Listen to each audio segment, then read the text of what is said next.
Hey guys, today I'm going to be doing a review on this brand new Sudotack ST-900 condenser mic versus the Blue Yeti Nano. So if you're interested, stay tuned.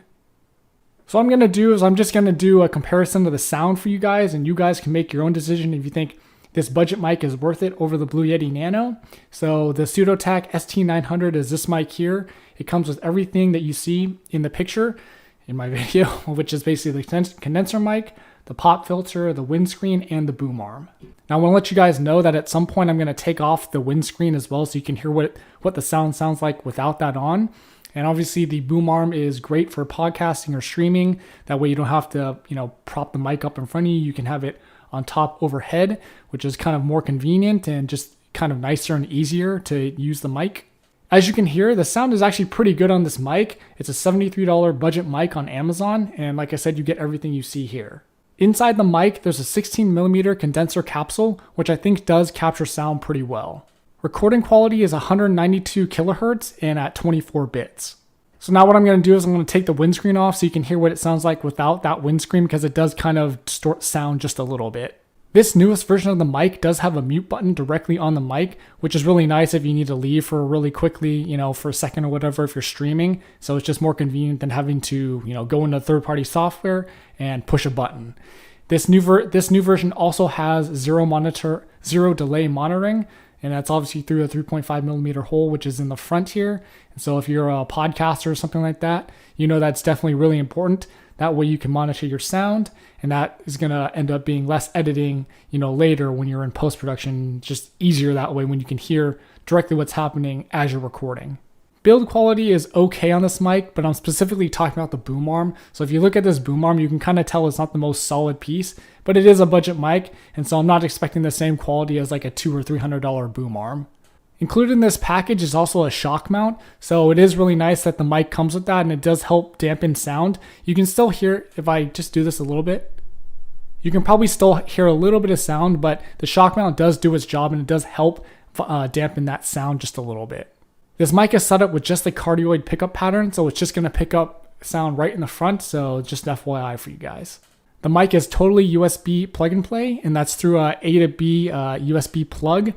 It is nice that this plug is actually detachable, so if you need to get a longer cord for whatever reason, you can just buy another one and plug that one in, which is really nice. This volume doesn't record at a super high volume, and so there is no gain control directly on the mic. So if you want to pump up your gain, you have to do that through either third-party software or your editing software, so just be aware of that. So if we do the P's, T's, and S's test really quick, pop that popcorn. Pop that popcorn. Take that tape. Take that tape. Study in the studio. Study in the studio. So that's all the features on this Sudotack ST-900 mic. Hope hearing the sound for you guys, makes your decision easier if you want to buy this or not. So now I'm going to switch over to the Blue Yeti, and you can hear what that sounds like compared to this. So now we switch over to the Blue Yeti. This mic has two condenser settings, the cardioid pattern and the omnidirectional pattern. So for this mic, you can adjust that directly on the back of the mic, and you can also adjust that through the Blue Sherpa software, which is just downloadable software from Blue. This mic does have gain control as a native feature. You do have to do that through the software though, so once you get into the software, you can adjust the gain to whatever you want. Now because this isn't the Blue Yeti, the regular Blue Yeti, on that mic, you can do it directly on the mic, but since this is like the cheaper version, you have to do it through the software. This mic is still considered a budget mic at $100, but as you can hear, the sound is really clear and really good for whatever you want to do, voiceover, podcasting, streaming, anything like that. This mic has two 14mm condenser capsules that capture sound. This particular mic captures sound at 48 kilohertz and at 24 bits. A nice feature of this mic is there are multiple colors you can choose from, so when you're deciding to buy, you can choose from a multitude of colors.